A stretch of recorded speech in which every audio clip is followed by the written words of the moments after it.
Okay, I would like to welcome everybody to the first annual symposium on crim theory. We hope to offer a similar symposium each year going forward. My name is John Cochran. I am a professor in the Department of Criminology at the University of South Florida, Department Chair. We had originally desired to offer this symposium on social learning theory last spring. It was all arranged and ready to roll, and then COVID hit. And we broke for the spring break and we never had it, and so we're trying to bring it back. And we're testing new ground by attempting this symposium via Teams. We anticipate it being completely screwed up. Actually, I think we'll do fine. We're very fortunate today. I'd like to start by introducing the various speakers, and I'm going to do so by way of a little story. This dawned on me when we last met a couple of days ago. When I was a child, we moved all over the country. And each time we moved, we jettisoned a sibling. So when we moved from Washington, D.C. to Texas, we jettisoned my brother Hank. And from Texas to Florida, we jettisoned my sister Carolyn. And then from Florida back to DC and New Jersey, we jettisoned my brother Mac. We moved then back to Florida, and they dumped me in Gainesville. Finally unloaded all of us. In an ironic way, this panel is comprised of just the opposite.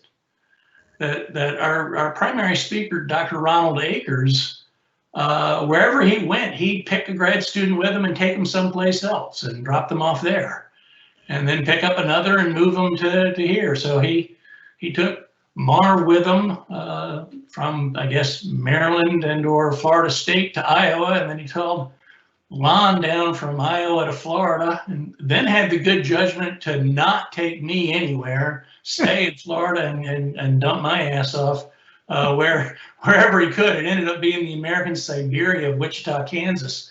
But we've all gotten back together again, and this is kind of a bit of bringing the band back together.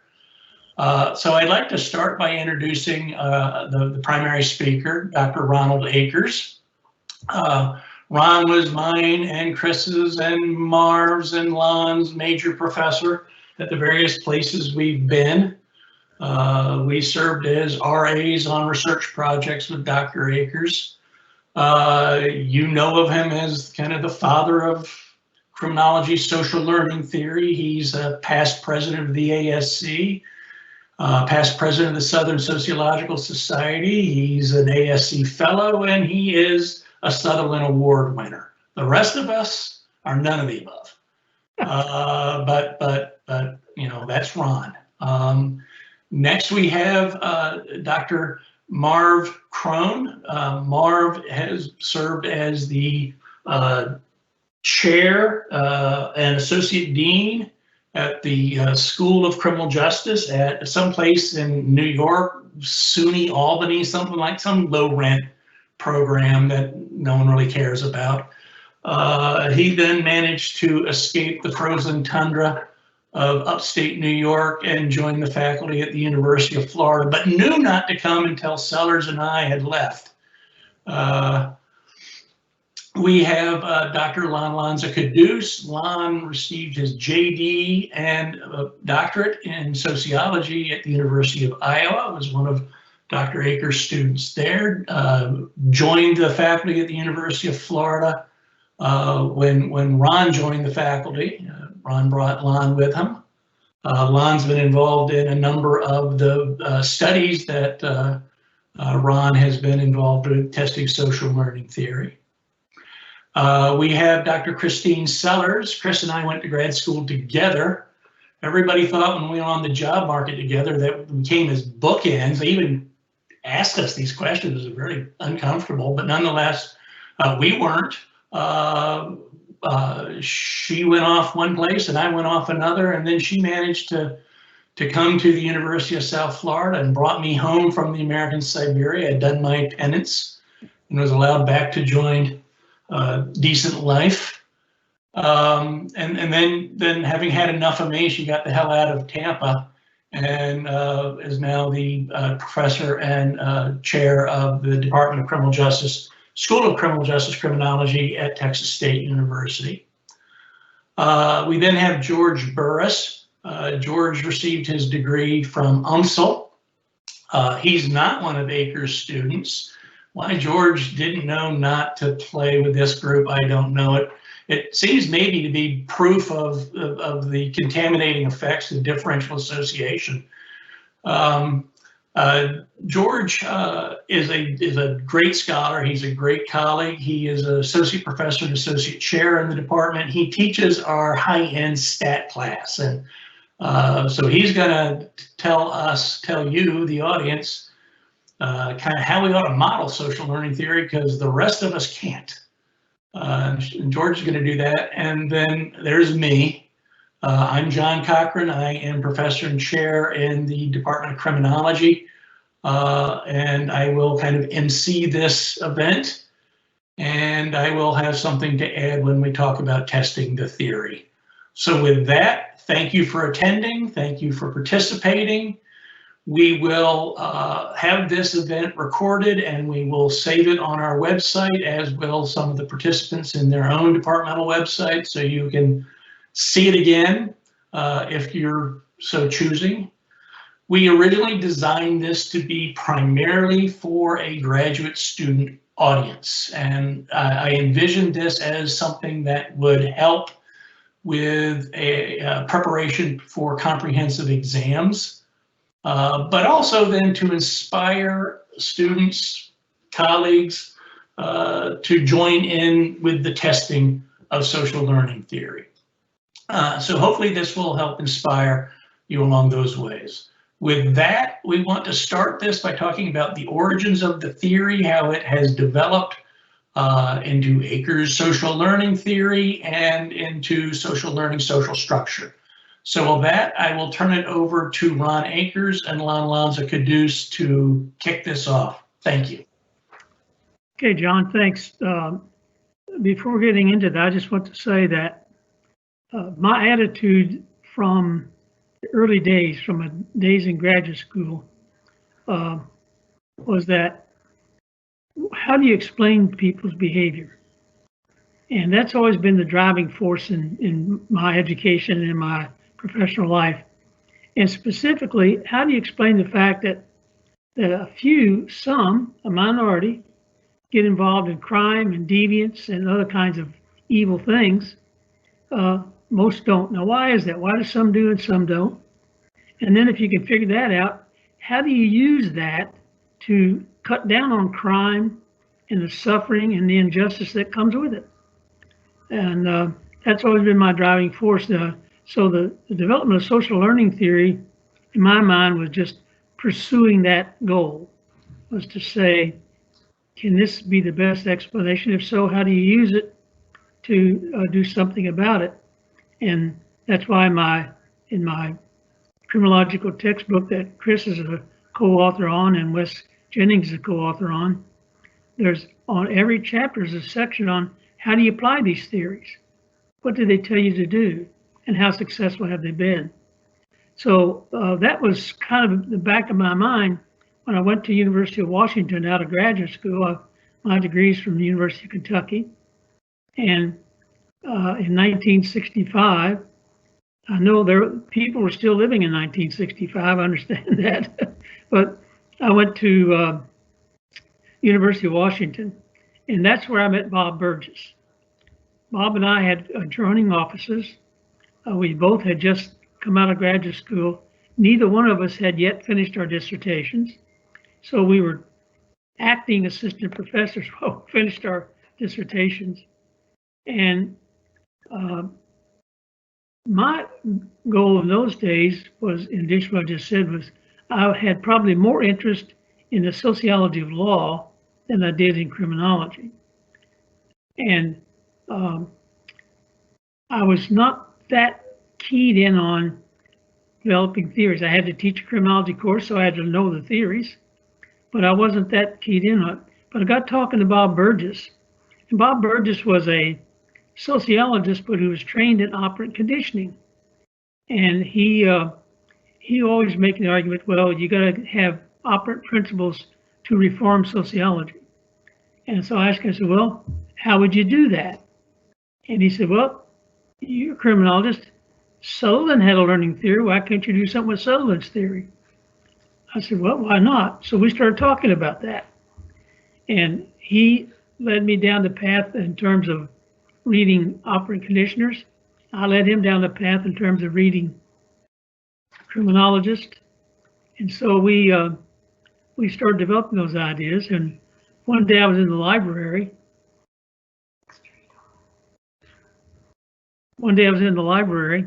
And I came across an article by C. Ray Jeffrey. Made a copy of it. Yes, they had copying machines even in those days. And took it back up to the office and gave it to Bob, showed it to him. He took it home the next morning. He came back and threw it on my desk. He said, we can do a much better job than this. So that's how we got started working on that.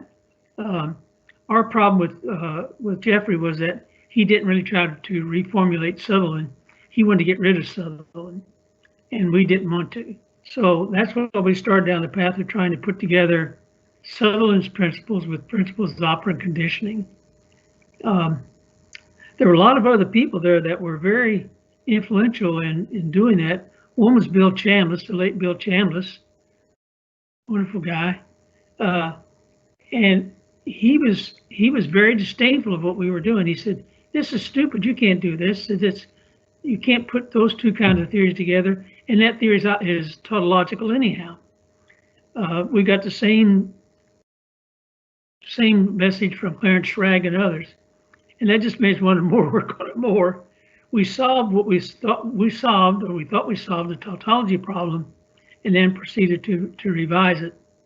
Now, after that came out, a year or two later, Travis Hershey came to Washington, joined the faculty, and I got acquainted with the way he had taken his bonding theory, I call it bonding theory, and had formulated it, tested it, and so on. So well, if I'm going to test social learning, that's the way to do it. So Burgess and I worked on it. I think we did a decent job. There were some problems with it, and through the years I've tried to rectify those problems. One of the problems was that we got too influenced by Skinner on the concept of imitation. Skinner didn't think it was a separate process, and we believed that, but I later changed my mind on that, and I think imitation is a separate process from operant conditioning. So anyway, those are some of the changes I made through the years and try to bring it into modern language and so on. The thing that I really changed about it through the years was Burgess and I stated it in sentence form, the same way that Sutherland did. But I tried to use that in my classes, and it kind of confused the students. The students didn't quite catch how what the difference between our sentences and his sentences. So that's when I decided to start imitating Hershey and developing concepts, measuring the concepts, and then testing those against some kind of a dependent variable.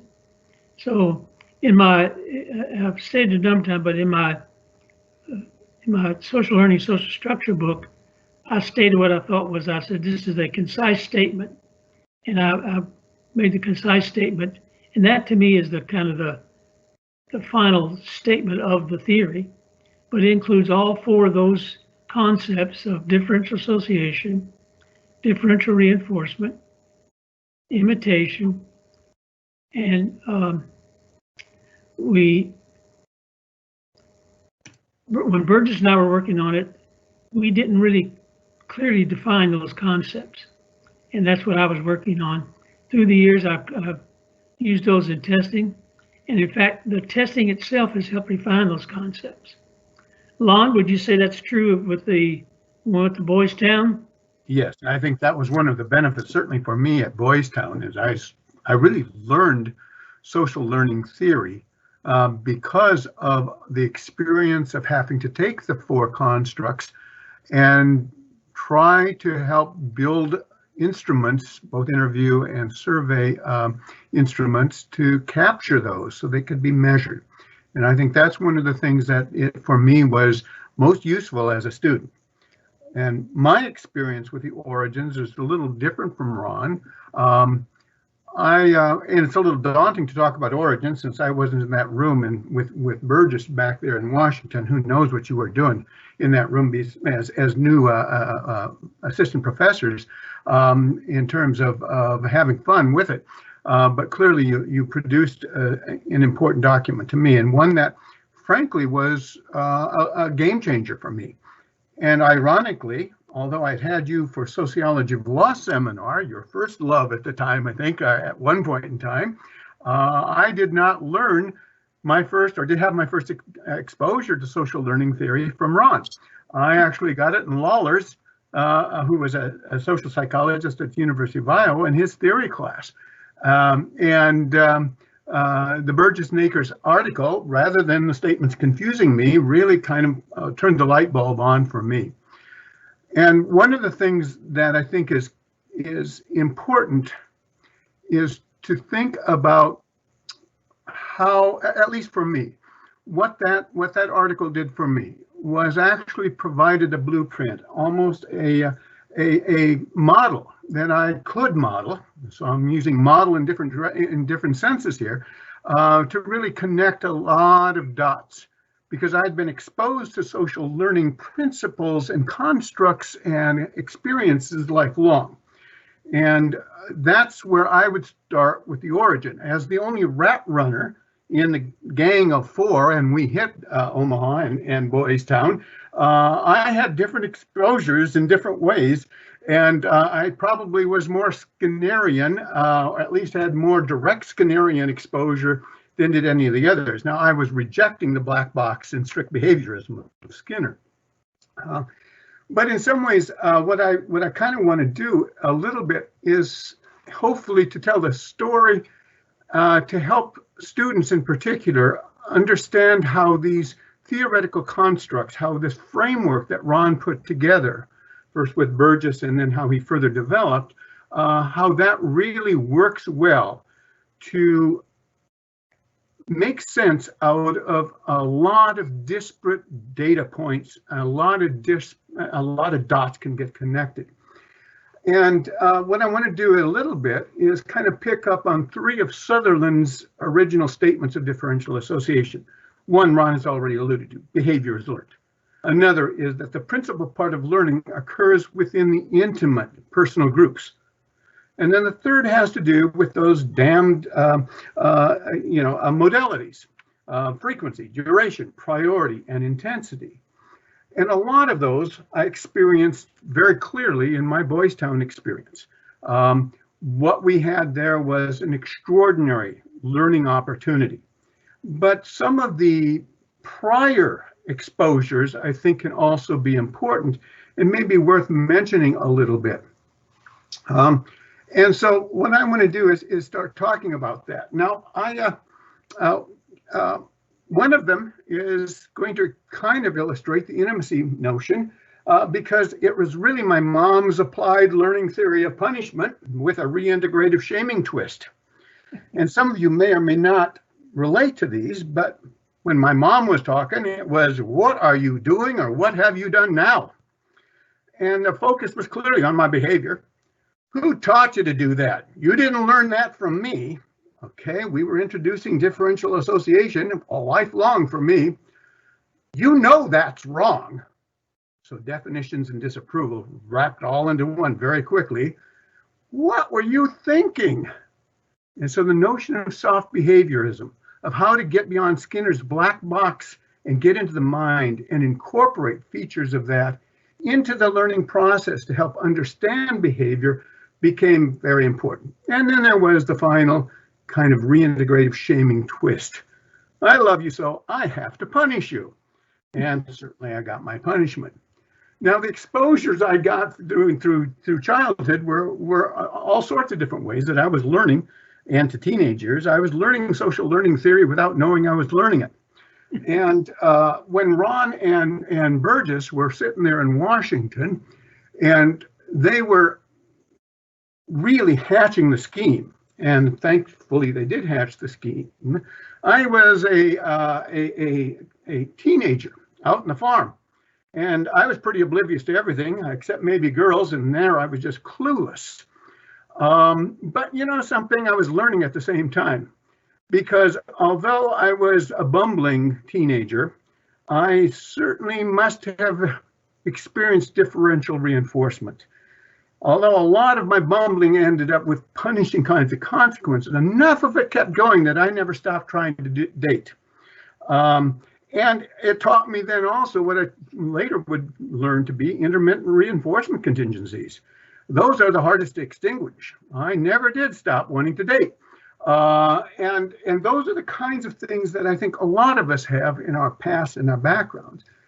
But then, you know, you also get exposed in different ways in university life.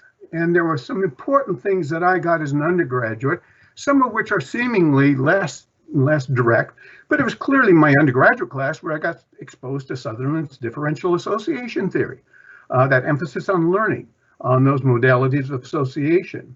I also, however, had some important philosophical grounding, and from probably an unusual place, about an objective realist ontology where things needed to be out there and measured. It happened to be linked to Marx's materialism, and his concept of alienation was the one that really turned the day for me. But I had to consider how objective arrangements of an infrastructure really could alienate us from our most human qualities, and that somehow those human qualities could be measured. I was, of course, exposed to Bandura's work in imitation and modeling in psychology as one of the learning mechanisms when I was in psych and an undergrad.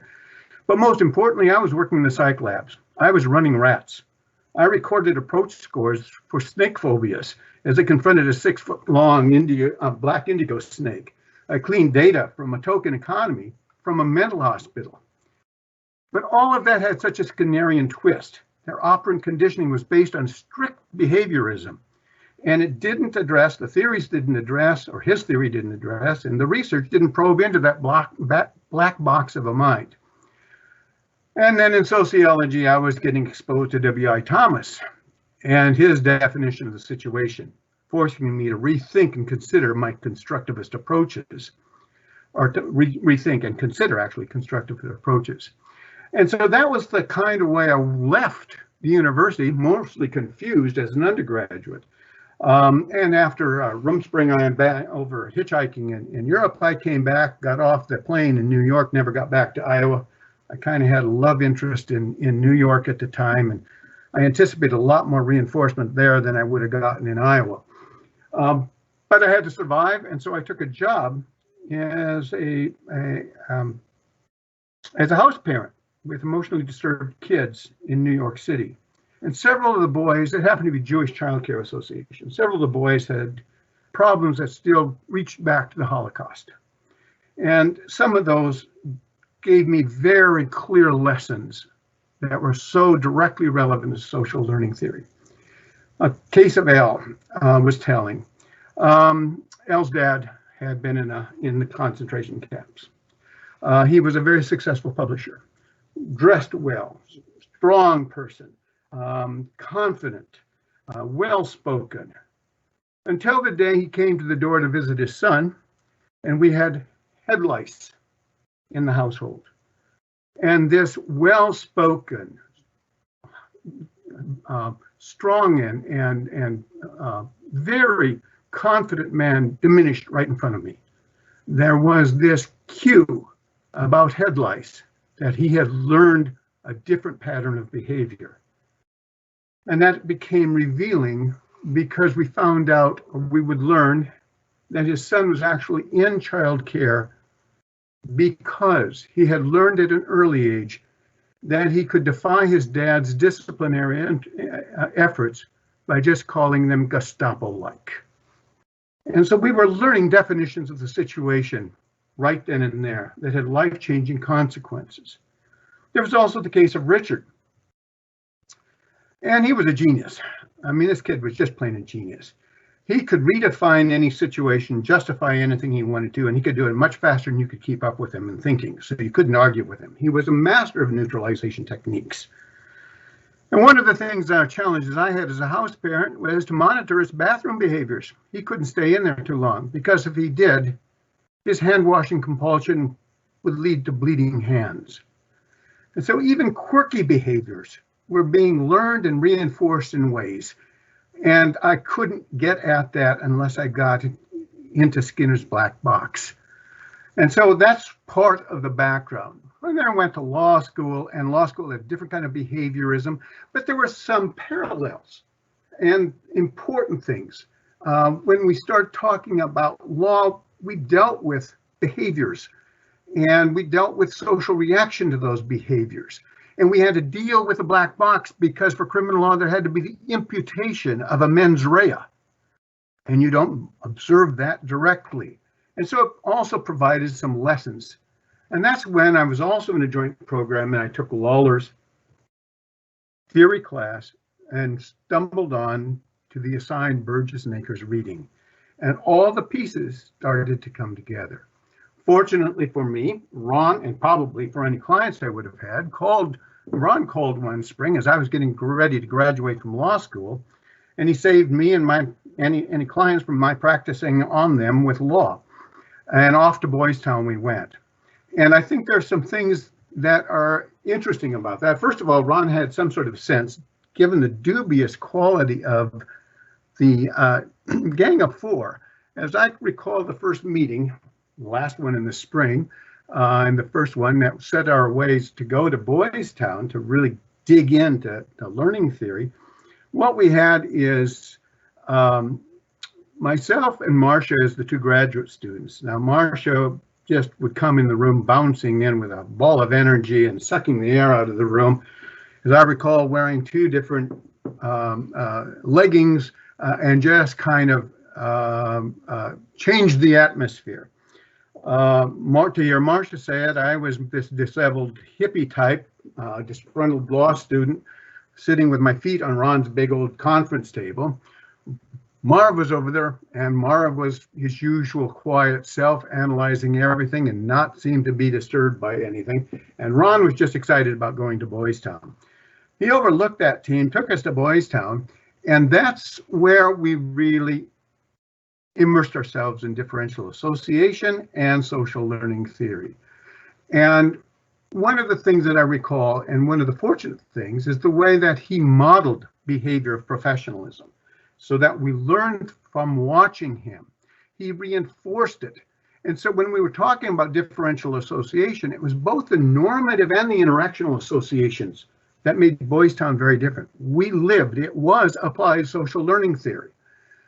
Ron and Marv gave us the opportunity to watch and be part of putting together and operationalizing the instruments that we were to use. We had to deal up close and very personal with what was a reinforcer and what was a punisher and how we could identify them a priori to avoid the conceptual tautology trap that can be there for the reinforcement construct. Of course, Marcia and I were sent out to the field to administer and those instruments and collect that data, and we did data analysis.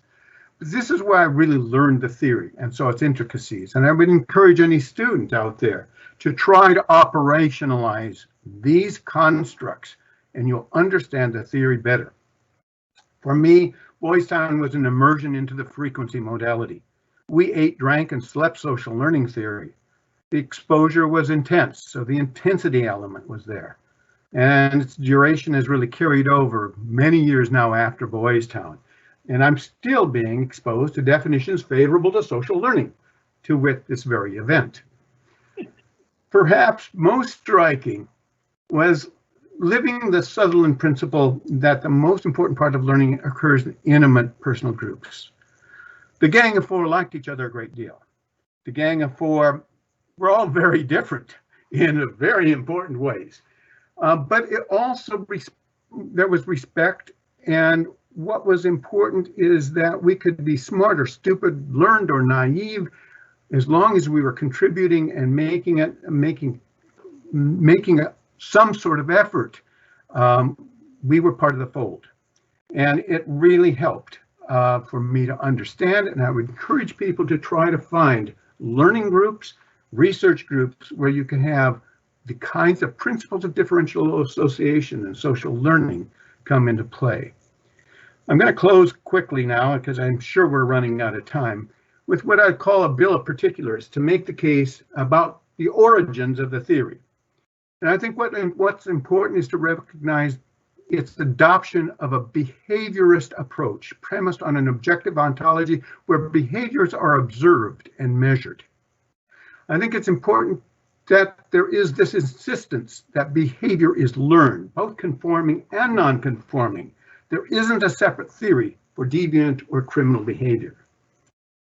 Third, the specification of both modeling, like Bandura espoused, and operant conditioning, as Skinner emphasized, are the learning mechanisms. But you gotta get into that black box of Skinner. And so the importance of soft behaviorism that Ron espoused is important. It penetrates Skinner's black box, it draws in ideas, symbols, feelings, and especially expectations or anticipations, and these definitions of situations to make the learning process understandable. There's the acknowledgement that what is defined as real can be real in its consequences. The insight that's also important is that definitions and other mental phenomena can be conceptualized as vocal or subvocal. It's not always at the surface, but these are behaviors that can also be observed. There was the breakthrough of reconceptualizing Sutherland's definitions, favorable and unfavorable, as measurable cue or discriminative stimuli to which behaviors are paired because of reinforcing consequences. Also, there's the incorporation of techniques of neutralization, where neutralizing definitions do battle with conventional ones. And these neutralizing definitions can become the cues for new behaviors to be reinforced and for justifying behavior. There was the a priori identification of what should reinforce or punish, so purported reinforcers could be measured. It's avoided the tautology problem in the reinforcement construct, at least at the operational level. There was an appreciation of how the Burgess and Akers reformulation laid out a map for a kind of modeling, learning through this cognitive reorganization to help connect the dots that I referred to earlier. Maybe most important is the acceptance of Sutherland's crucial point that the principal part of learning occurs within intimate personal groups. The social and the intimate are key. And finally, the overarching umbrella that is differential association with its modalities provides the social context of learning through modeling behaviors and the conditioning of responses to cue stimuli by reinforcing and punishing consequences. And for me, that's the way I experience the origins, and that's why they still make sense to me. Thank you, Ron. Ron, you want to pick it up from there and take us someplace further? Yeah, I want to hear from Marv, but I want to make a little bit of introduction before he comes in. Lon has been talking about the Boys Town thing. What I've tried to explain to people is before Boys Town, when I was still at Washington, I was trying to test the theory, but I couldn't get funding. I got the funding, and then the superintendent of schools who had agreed to let me come in and do the surveys backed out on it, so I didn't do my testing in Seattle. I went to from there to Tallahassee, and that's where I met Marv. And Marv had actually tested differential association theory in his days at Maryland, and I had some very good conversations with him about the theory and about what more could be done with it.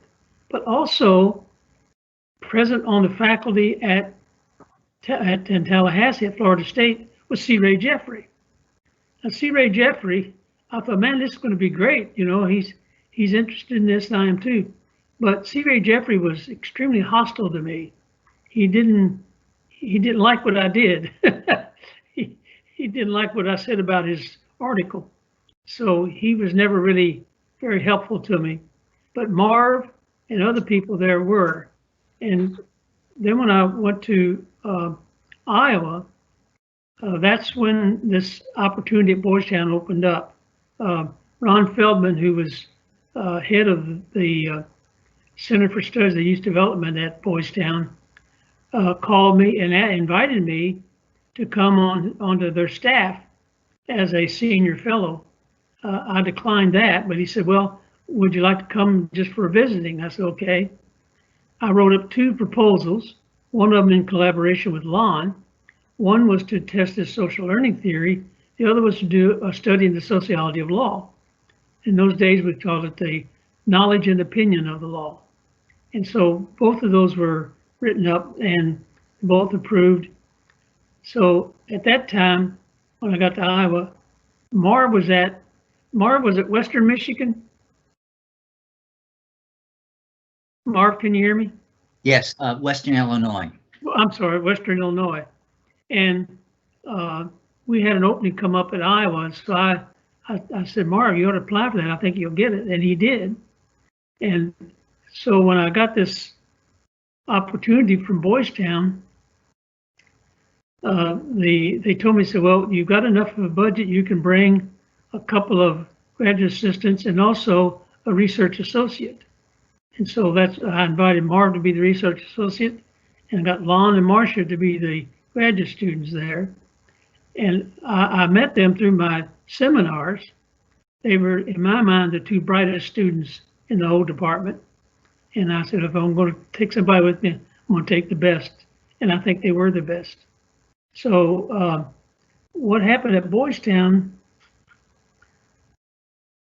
helped to develop the theory because, as I said, I had played around with the idea of concepts and instead of the sentence statement, the concept statement. And again, taking my cues from Travis Hershey. And so this might be an opportunity to really develop that.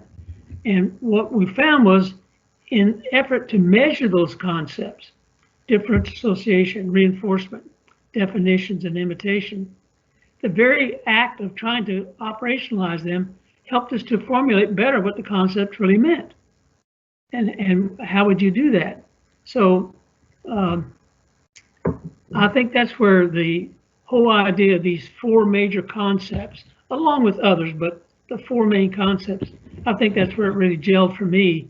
And so by that time, I think the social learning theory was pretty well formulated. And of course, what really floored us was when we did the data analysis, we couldn't believe the results. Marv, you remember what my reaction was when we first saw those data analysis? Not verbatim, no. But you recall that I was very surprised. Yes, because I was used to seeing empirical tests where you could get maybe 5% explained variance or 15% explained variance. That's about it. And we came back with 67% explained variance in marijuana use. I said, this can't be. So we ran the data analysis 2 or 3 times just to make sure. But that's what really got me excited was, oh, this is not just an interesting theory, but by golly, it looks like it's more powerful than most of the theories out there. And that's what really set me on the road to continue to develop it, and especially those 4 main concepts. So almost immediately at Washington, when I was teaching my classes, I started using the term social learning for differential association reinforcement. I really got that from Don Cressy. Don Cressy called differential association a social learning theory. So I didn't realize at the time there's also the term that Bandura was using. But it kind of worked out because the social learning theory that I had been working on grew a lot and had some similarities to Bandura. And so Marv, what is your recollection of, Tallahassee and then at Boys Town and how that helped develop the theory? Well, first, let me correct Lon, which I've been doing all my life. He's not the only rat runner. In undergraduate school, I was a psych major and I was a rat runner there.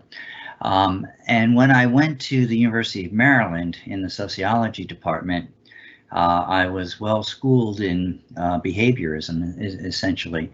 And much of my work there, actually, at least theoretical work there, was trying to do what Ron has done much better than I ever did, and that is to absorb other theories into a social learning framework. So before I got to Tallahassee, I was already familiar with Ron's work, with Jeffrey's work, and with the social learning behaviorist perspective in general. I don't, I mean, I recall conversations that I had with Ron in Tallahassee, and I think he's very generous in suggesting that I actually had much of an effective input on his thinking. I think basically I learned more from him and better understanding of both where he was going with his theory and also the potential of the theory. When I went to Iowa, I think that was the period of time that I recall that we actually had more of a collegial kind of interaction where I might be critical of aspects of the theory. I tend to do that every once in a while. And Ron would either defend, I don't think he changed much, but you know, he would, the conversations were, I think, very, very good and very productive there. And of course, I was thrilled when he invited me to go out to Boys Town to get into researching the theory. And I think as Lon expressed, the four of us got along extremely well there, both socially and intellectually. And in terms of the intellectual process, my recollection, and perhaps because I always hate to do it, was that we spent the primary amount of time on measurement issues. And again, as Lon suggested, that really taught those of us who needed to be taught the theory, I think, much better than any classroom kind of exercise that we might have done. And again, I don't think things changed that much in terms of the theory that Ron had first expressed. But I think the research was clearly an important way of communicating to the field in general the value of social learning theory. Yeah, well, when I was at Iowa, I met another student there who was working on her master's, and that was Chris Sellers. Remember that, Chris? Yes, of course I do. I was your TA. Right, she was TA, and when I got to Florida, and I was looking to help improve the graduate program there by attracting students like John, I thought about Chris, and I wrote her a letter and said, would you be interested in coming here and work on a PhD? You were a juvenile probation officer, weren't you? I was actually working in a group home for kind of like Lon was a house parent. I wasn't actually living there, but I worked in a group home with troubled kids, juveniles, and I had been wanting to come back to academia, and I remember reaching out to you and asking you, where should I apply? And you said, well, Florida, of course. So yeah. So once I got to Florida, I was still interested in and continued to develop the theory. And I was helped by the fact that Lon came to Florida with me when we both came from Iowa to down to there. And still searching around for ways of testing the theory. And you all may remember that one of the things we did at Boys Town was we asked the respondents, would you be willing to be interviewed later on? Would you be willing to be recontacted? And we had about 900 students say yes. We had a total of about 3,000 respondents. About 900 said yes, they would. So I said, let's use that. Let's use that for a longitudinal study. We go back and check those same people. We had measured on them during the 70s. Let's go back and get some measures on them during the 80s. But couldn't get any funding for that. But then at the same time, this opportunity for doing a study of elderly drinking came along, and that's how I got John and Chris involved in it. Put them on that project. That was a fairly sizable project.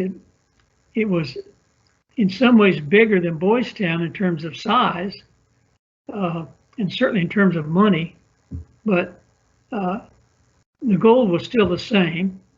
And the idea was, look, if the theory works with teenagers, will it work with old people?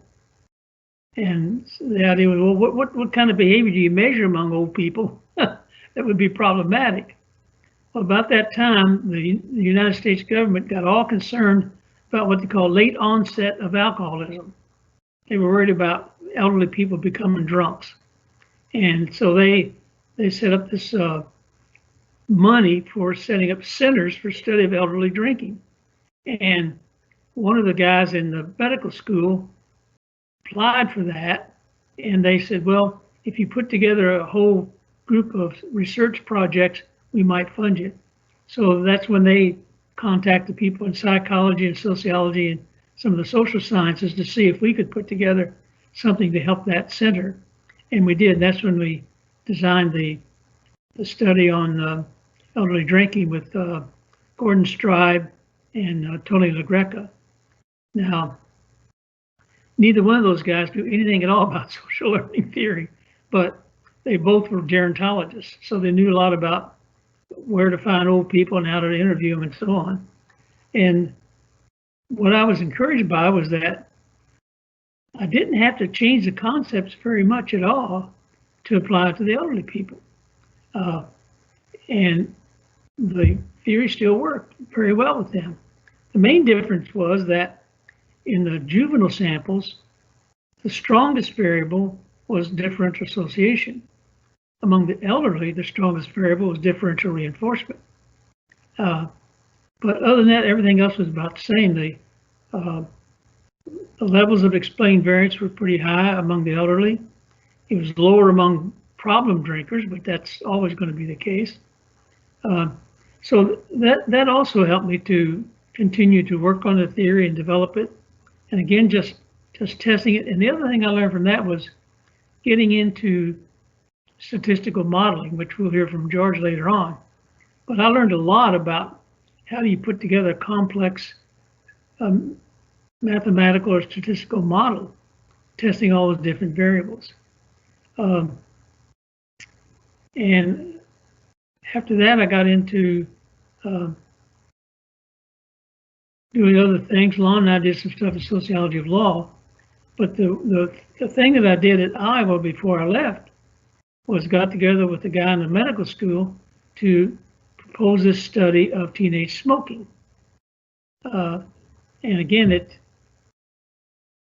it was a survey, and it included trying to develop measures of the variables, but with teenage smoking.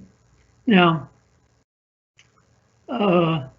before that was done, my family revolted about living in Iowa and said, we've got to go back to Florida. So I told the chair, so I'm going to have to try to find a job back in Florida. I did find one at University of Florida as the chair, and then Marv took over the project. Was it 2 years, Marv, or 1 year? It was 2 years, Ron. 2 years, yeah. Marv took it over and finished it up and did a great job. And that was the first time I had longitudinal data. And the longitudinal findings came out pretty well. It wasn't really wasn't that great when it came to predicting initiation. It did pretty well of predicting who's going to be smoking in the future, but not starting off, not the first time to do it. But again, it was a way of developing those concepts and the theory. So up to that point, everything I'd done had been with teenagers, and that's why this elderly drinking thing was, to me, so interesting, was to get an older population like that. But let me just, as a way of putting some more definition to this, let me read you what I called my concise statement of the theory. I had been stating the theory in those 4 terms, those 4 main concepts. And I said, there's got to be a way of stating the theory in a sentence. I said, well, how do you say all that in one sentence? Well, you make the sentence very long. So if you have a long sentence. So here's my long sentence as a concise statement. The probability that persons will engage in criminal and deviant behavior is increased, and the probability of their conforming to the norm is decreased when they are differentially associated with others who commit criminal behavior, and a spouse definition is favorable to it, are relatively more exposed in person or symbolically to salient criminal deviant models, define it as desirable or justified in a situation, discriminative for the behavior, and have received in the past, anticipate in the current or future situations relatively greater reward than punishment for the behavior. Well, you see, I got all 4 of the main concepts in there, and also through indiscriminative stimuli. So that's for those who want a statement of the theory. There it is. Now, that's just the concise statement. Of course, all these other things come about in trying to test it and that, but I don't know how much more I can say about the theory. I think everybody's aware that by the time I got to Washington, I had pretty well, to Florida, I had pretty well got the theory about where I wanted it, and began to try to figure out again other ways of testing it. But if you want to find just one single simple statement, that's it. And I think that's a good enough statement for it. Now, Chris is going to talk in a few minutes, so Marv, about people who didn't think it was all that great, who objected to it. But John, how are we doing on time? Where should we be on our outline by now?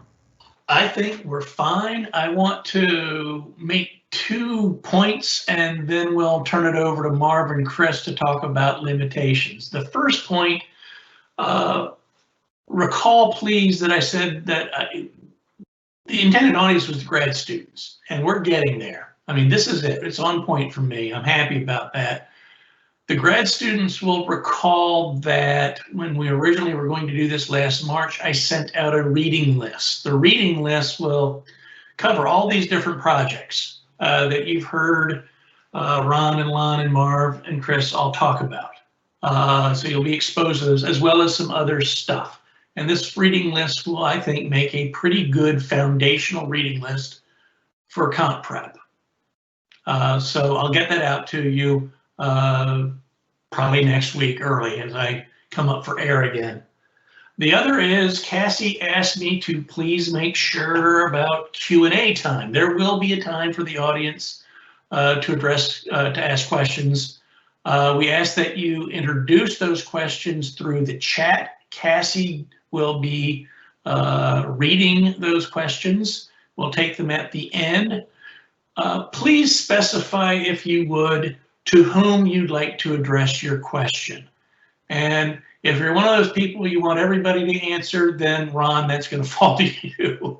And then we can chime in afterwards. So with that, I think, you can read these readings, you can get a clear statement of the theory. You should listen to this recording again to hear the statement that Ron read to us all. And now I'll turn it over to Chris and Marv to talk about the critiques of the theory and replies to those critiques.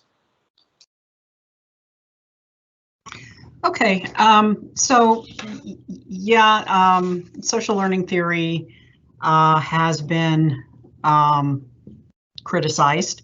I'm going to just talk about one of those criticisms, which is primarily a head scratcher, at least it is for me. And this is the criticism that comes from control theory advocates that relate to the idea of a cultural deviance theory. The first place that this criticism was published was really against differential association theory, and it was actually published in Travis Hershey's Causes of Delinquency in 1969. And in his book, he attributed this criticism to Ruth Kornhauser, who had written a paper back in 1963 when she was a research associate at Berkeley. And in that paper, that 1963 paper, which, by the way, is actually published on the ASC website now, I think under their oral history. But in that paper, 1963 paper, she was laying out the arguments of why these learning theories, which she labeled cultural deviance theories, were so wrong. She later did publish her argument in more detail in her Social Sources of Delinquency book that was published in 1978. And so this, for control theorists, this cultural deviance, and I'll talk about cultural deviance in just a second, but this cultural deviance condemnation was really kind of gospel for control theorists. About 10 years later, after Kornhauser's book came out, Ross Matsueda published an article in Crime and Delinquency that laid out all of the misperceptions of differential association theory that were inherent in Kornhauser's argument that Hershey was advocating. Then in 1996, Criminology published an exchange between Ron and Travis Hershey on the validity of the cultural deviance criticism as it applied to differential association, and by extension then social learning theory, with social learning theory as a reformulation. And then finally, Theoretical Criminology published an exchange in 1997 between Barbara Costello, who was a student of Hershey's. Costello was in an exchange with Matsueda again, revisiting the argument. So this was an ongoing debate.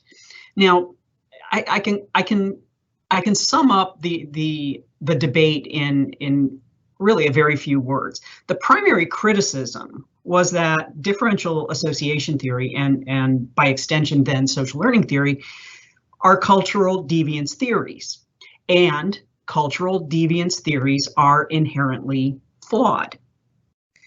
And so that was like the basic criticism. The primary response to this criticism by Akers, by Matsueda, by others, Bernard and Snipes, for example, is that differential association and social learning theory are simply not cultural deviance theories as described by Kornhauser and Hershey. So what characterizes cultural deviance theory and what are its flaws? I'm not going to go into all the details, but the main characteristics, according to Kornhauser, is that cultural deviance theories assume that humans are perfectly socialized into the groups in which they belong. There is perfect socialization, and she takes ideas from Sutherland's writings to support this conclusion that she draws that cultural deviance theories are assuming this, that humans are perfectly socialized, that there is no imperfect socialization. She then extends that criticism by saying that humans are therefore incapable of violating the norms of the groups to which they belong. So if a group is conventional, then a person is perfectly socialized to conventional norms. If a group is unconventional, then one will conform to unconventional norms. This assumption of perfect socialization then leads to the proposition that deviant norms cause deviant behavior. Those who violate the law are not deviant. They are actually conforming to the norms of their subculture, which require deviant acts. And she's very adamant that in cultural deviance theories, deviant norms require deviant behavior.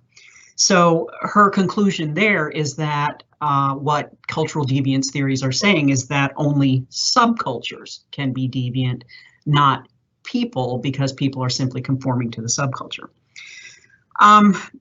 Kornhauser then proceeds to point out the logical flaws inherent in a theory that presents these ideas. Flaw number one is that if humans are perfectly socialized, then deviant persons are an impossibility.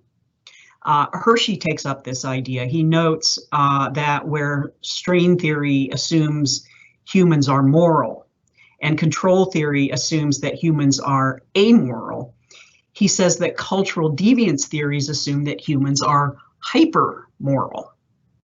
And he also goes on to say, and this is a quote, "In a world where sin is impossible, the upright man hardly deserves congratulations, however." Flaw number two is that if deviant norms cause deviant behavior, then logically culture, social structure, and behavior are constants and not variables. Kornhauser points out that since behavior is always normative, even when violating the norms of a dominant culture, and norms derive from cultural values, then behavior and culture are just the same thing. One cannot explain the other. Now, some of the students in the audience might be wondering, well, what does this have to do with differential association social learning theory? And I hope you are wondering, because the response has been resoundingly that learning theories do not assume perfect socialization into one group or another. In fact, social learning theory acknowledges that individuals frequently belong to multiple groups, which have the potential for great variability in norms and values. Sutherland and Akers are both very clear in their depiction of the groups from which definitions are learned, whether they're gangs, whether it's the family, school friends, religious groups.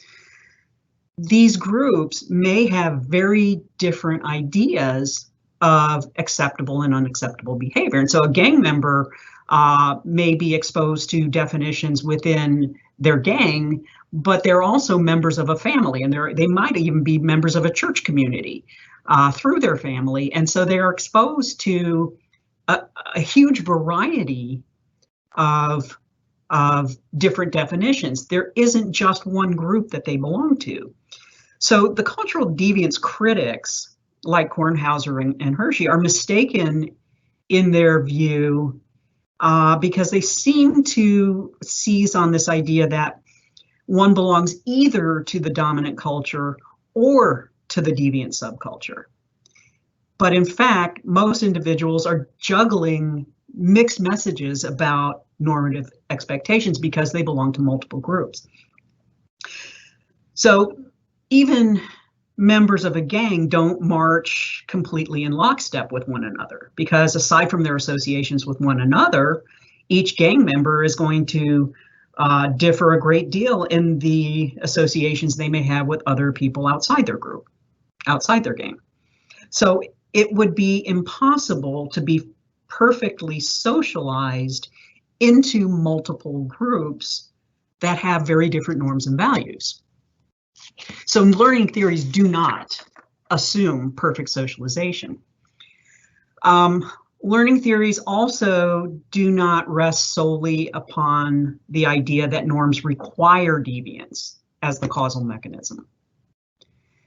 Akers' social learning theory, of course, specifies that definitions may be positive in their approval of crime, they may be negative in their disapproval of crime, or they may be neutralizing, I should say, and they may be neutralizing in that they rationalize performing a criminal act even while acknowledging that the behavior is wrong. But what matters is not which one of these types of definitions the individual exposed to. It's not which one, it's really in what ratio. And that's where the modalities come in, the frequency, duration, priority, and intensity of the sources of these definitions. In fact, the expectation is that the individual is exposed to all these definitions, but some will have greater influence than others. So, absent these characteristics, differential association and social learning theory is not a cultural deviance theory. It bears very little resemblance to what Kornhauser and Hershey and Costello claim that it is. So how did they get so sideways with their characterization of differential association and social learning theory as cultural deviance theories? I do think in reading, and I did go back and reread parts of Kornhauser, I think part of the problem is that a rather small part of Sutherland's work focused on what he called differential social organization. And he had turned to the idea of accounting for rates, group rates of crime and delinquency, utilizing this concept of differential social organization, which he saw as mirroring the individual process of individual learning of criminal behavior. But the differential social organization aspect of Sutherland's work was really, at least in my reading, underdeveloped. I don't think he was around long enough to develop that portion of it. And that portion of differential social organization does seem to emphasize what other associates of Sutherland, like Thorsten Selene, were proposing as culture conflict theory. And it seems to me that Kornhauser sort of seizes upon the idea of differential association having a lot to do with culture conflict, is somehow where she kind of got off track. You know, Sutherland did argue that some groups are organized for crime while others are organized against crime. And I also think this is, and I couldn't go back to the Sutherland papers. I didn't have the source here in my office, but I think this is where he brings in this example of the so-called criminal tribes of India, which is something that Kornhauser keeps repeating in her work in a sort of mocking tone. That, and yet my recollection of Sutherland is that he was using this as an extreme example of differential social organization, a group organized for crime. But I think Kornhauser confounds Sutherland's macro level explanation, underdeveloped macro level explanation of crime rates, with his micro level explanation of individual criminal behavior, which we recognize as differential association theory, which Akers then reformulates into social learning theory. And Matsueda actually makes this point in his 1988 defense against the cultural deviance criticism. Akers makes it even more explicit, this point, in his 1996 essay. Another problem that really just struck me as I was rereading Kornhauser is an apparent misunderstanding she seems to have with the concept of definitions of law violation. If you look at Sutherland's proposition, I think it's proposition 4, definitions are the specific direction of motives, drives, rationalizations, and attitudes that one holds regarding any given behavior. So in the fourth proposition, he talks about, in addition to learning the techniques of the crime, one also learns the specific direction of motives and drives, which is really why it's okay or not okay to commit a given behavior. You learn the techniques of doing something and you learn why it's okay or not okay.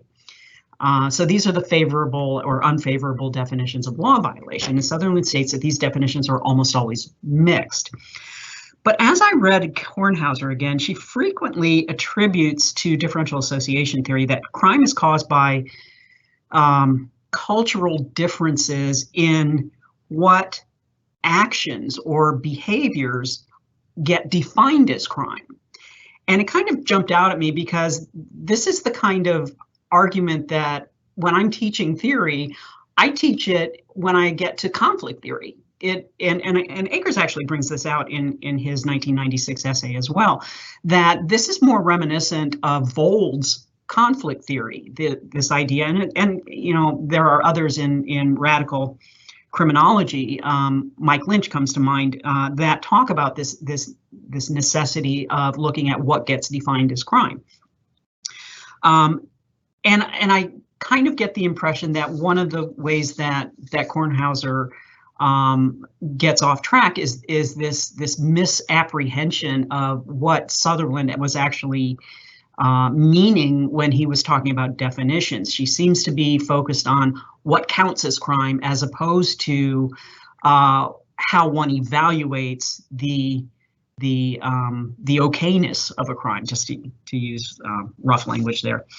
And so she's talking about a scenario where maybe, you know, you think about honor killings that might be normative in some cultures, but when an individual from that culture comes to another culture where honor killings are criminalized, then one is simply conforming to what they thought was normative, but it turns out that it's not normative. And again, this is an idea that's more reflective of Vold's conflict theory than of differential association and social learning theory. So the criticism of social learning theory as logically inadequate cultural deviance theory seems to rest on cherry picking some of Sutherland's statements while ignoring the main argument of his micro-level explanation of the learning of criminal behavior. Now I'll stop there and I'll turn it over to Marv to talk about some of the other criticisms of social learning theory. Thanks, Chris. You make sense of Kornhauser for me for about the first time. When Professor Cochran asked me to play the role of a critic of social learning theory, I immediately began salivating.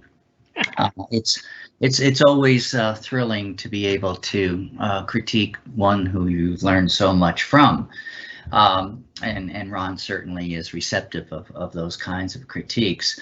Unfortunately, Cochran's subsequent instruction kind of burst the bubble because he said I had 5 minutes with which to do so.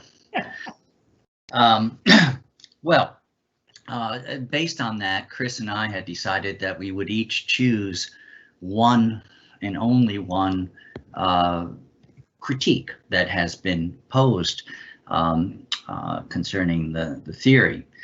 So that's what I'm going to do, is only really talk about one of the critiques, and it happens to be a critique that I generated and that Ron and I have been talking about since the 1970s and still disagree about. And it really begins with Ron's statement, which is frequently found in his statements of the theory, something to the effect of, and I'm quoting from his Akers et al. 2021 book, the groups with which one is in differential association provide the major social context in which all the mechanism of social learning operate. They not only expose one to definitions, but also present one with models to imitate and with differential reinforcement for criminal and conforming behavior. Now, when I first read that statement, what it suggested to me, because I'm a very linear kind of thinker, was that differential association was kind of a context. And the important part of what went on was, and the important contribution that Akers makes is those processes, because after all, what Ron was responding to was the difficulty in measuring and stating the learning processes that were absent really in Sutherland's theory. And that's what he was going to contribute to the overall notion of social learning and differential association theory. So for me, that suggested that at best, the impact of differential association variable, when you put it into some sort of equation, would be mediated when one enters the learning process variables into the model. And then, by the way, this all unbeknownst to me and to Professor Burris, actually is a good segue into what I think he's going to be saying in his part of this presentation. But in any event, you know, at best I thought, okay, so it's going to be the exogenous variable to the mediating variables, the social process variables, and therefore the social process variables should fully mediate the impact of differential association. Ron never agreed with me on that and probably still doesn't. At worst, differential association shouldn't be measured. That is, we should simply not measure association with peers, because what association with peers really means theoretically is the context in which these social process variables, these social learning process variables are observed. And so if we measure the learning process variables, there's no real reason to have the differential association variable. Now, the problem with that is that, as most of us know, differential association or some sort of measure of peer association is almost always directly related to whatever dependent variable you have, in spite of placing those social learning process variables in the equation. So the question I raise is, and I would suggest that for my money it hasn't been satisfactorily answered, is why? Okay, what is it about association with peers that is not captured by the processes identified within social learning theory? Relatedly, why has there not been more concerted effort, both theoretically and empirically, to identify additional learning mechanisms that would lead to full mediation? Before I address this point, let me identify first an alternative way to, say, respond to this criticism. One might argue that the problem lies not so much with the theory, but with the imprecision of measures used in most analyses. I would suggest that this imprecision could both overestimate the strength of the effect of associating with deviant peers and also underestimate the impact of the learning processes. So let me first deal with the possible overestimate of the effect of delinquent peers. The most frequent measure of peer association is the actor's perception of what peers do. If this inflates the observed relationship between associations and behavior because of the phenomenon known as projection, that is, we all project from our own behavior what our peers are doing, then perhaps a more appropriate measure, say one that actually asks peers what they do and don't do, may not be directly related to delinquent behavior once the learning processes are entered. And that's a plausible response, I think, to the issue. The problem with this is that Akers argues that the perceptual measure is the best measure, given that, and I quote again, even if peer behavior is misperceived as more or less delinquent than it actually is, the peer influence will still come through the perception. And I agree with Akers on that. I do think the perceptual measure is the better measure in knowing that it inflates the relationship. As Lon expressed, the kind of symbolic interaction part of the theory would suggest that it's the perception that is determinative in terms of behavior. But having said that, okay, it does undermine the argument that it's simply a matter of mismeasurement of peer associations. Alternatively, one can turn to the issue of the measure of the social learning processes themselves. Now, believe me, we spent countless hours trying to figure out how to measure these concepts. Again, Akers claimed that Burgess and Akers claimed that part of the reason they were doing this was because the operant terms were based on empirical research, which they are, and so therefore we can make the measure of differential association reinforcement theory much stronger by incorporating those. Well, that's easy for him to have said, okay? It was a lot more difficult for us to try to figure out how to measure those mechanisms. And my issue, I guess, is not so much, I think we did a reasonable job, but there could be mismeasurement, inadequate measurement, which would cause those processes not to be able to fully mediate the relationship between differential association and behavior.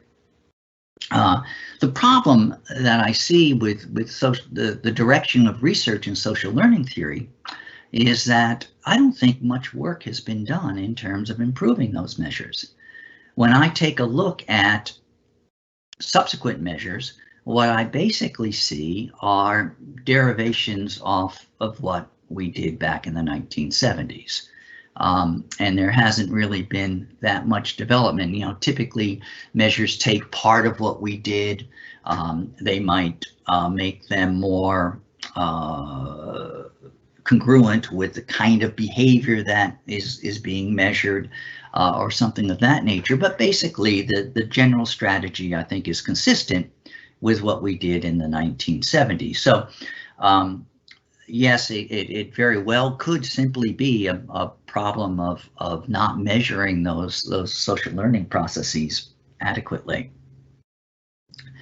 The other way to go about this and to handle this question is to suggest that there is some dimension of association with peers that were simply not represented in the learning processes that Akers specified. And this, I think, is the theoretical challenge that might present itself. To be sure, suggestions have been made. So, for example, Akers himself, I think, has really expanded what we understand as definitions substantially since his initial statement. I think that's true. That certainly, I think, helps if indeed all those dimensions of definitions are indeed measured and placed into the equation, which they seldom are. But I think that at least moved in the direction that I'm thinking of.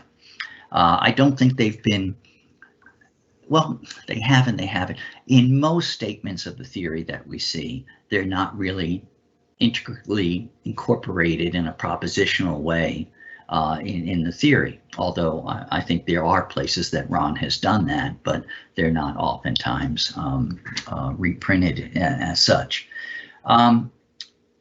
Others have suggested that perhaps network characteristics of peer associations may help to account for the influence of peers on behavior. again, the network kind of approach hasn't been necessarily developed with social learning theory in mind. That doesn't mean that it couldn't, but I don't think it has. And there have been some attempts to do that, but again, they haven't been incorporated in a propositional way within the social learning perspective. Another way that I've recently been reading about for one reason or another is War's notion, Mark War's notion of introducing learning processes that are consistent with the general argument in the theory, but offer additional processes that may be occurring. That is, clearly they, and I'll get to what they are in just a moment, clearly they are derivative from social learning theory, but they haven't been derived from social learning theory. And what I have in mind here is the importance that Orr points out of not losing status in peer groups. And from a social learning perspective, this could be considered, depending upon how you incorporate it, either negative reinforcement or punishment avoidance. There has been the development of what is known now as prospect theory or loss aversion theory. This is quite consistent with Ron's theory. Hasn't been really incorporated, I think, in a propositional way within his theory, could certainly be incorporated given what the theory contains, and might be helpful in terms of defining a process that would indeed help to mediate or explain why associations have the effect that they do, that direct effect, in spite of looking at differential reinforcement definitions and imitations. So in general, my opinion is that we have considerable work to do in expanding and extending the learning processes if we're really going to develop the theory further. And this, will hopefully enable us to identify all the processes that might be occurring within the context of differential association theory. That's my 5 minutes. Right. Let me respond briefly to those, John, and then we'll move on. It won't take much time. Let me start with you, Marv. I told you that I never really completely rejected your idea about differential association being kind of a structural thing and the others are processual, but I really wanted to keep it as part of the process because I was interested in developing a larger social learning, social structure model. And you may recall in that model, I have a differential social organization, differential location and social structure, theoretical constructs, and differential location and social groups. And that differential location and social groups, I think, comes close to what you're talking about, the way you would treat differential association, is that it would be the group context in which all of these variables should be mediated by the learning processes. And of course, that was my main hypothesis with regard to the social learning social structure model, that all of those structural variables would be mediated by the social learning variables, including differential association. And there's been some research, and not enough yet. I think that it got started and then sort of petered out a little bit, but I think with more research along that line, we'll find that that mediation thing you talked about will probably work out. It has worked out for all these, except it didn't work out very well for gender. I always saw gender as a major component of differential location and social structure. And the research has been done. Gender gets mediated, but not completely. It does. Most of the others just disappear. Gender doesn't. And so that's another, I think, another issue needs to be worked on in the future. Now, Chris, I like the way you talked about Kornhauser, because I did the same thing you did. I couldn't find that paper that Hershey referred to, so I just read her book. And I tell you what, now I don't want to speak. I mean, I know she's passed away, and I don't want to say anything negative about her, but to me, there was a certain amount of intellectual dishonesty in that book, because when she talked about the criminal tribes of India, and I showed this in that essay in '96. If you go back and look at the full thing, she cut out words in order to make it look like that's what Sutherland was saying. And he didn't say that at all. So I think she not only misunderstood some of the concepts, she misread or deliberately distorted some of what Sutherland said. And Hershey didn't really go back and look at Sutherland. To my knowledge, Hershey either did not read or he dismissed Sutherland's 1947 statement of the theory. Hershey never refers back to that. He refers back to statements from the 30s and the earlier 40s, but not Sutherland's last statement of his theory. So I think both Hershey and Kornhauser either misread or just ignored what Sutherland was saying. That's why they got it so wrong. And then certainly in that essay, after I pointed that any of the openings that were left by Sutherland, I think those got closed by social learning theory. You know, for instance, there was the idea was that, well, and you don't worry about the rewards and punishments in Sutherland's theory. Well, okay, that's what was left out. All right, that's put back in there. But they both included social learning theory along with association as cultural deviance. But Marv, I appreciate your critique. I know we've had a conversation about the fun. I'm not going to take your suggestion, but but it's very thoughtful, and to me, that's the kind of criticism that should be leveled at the theory.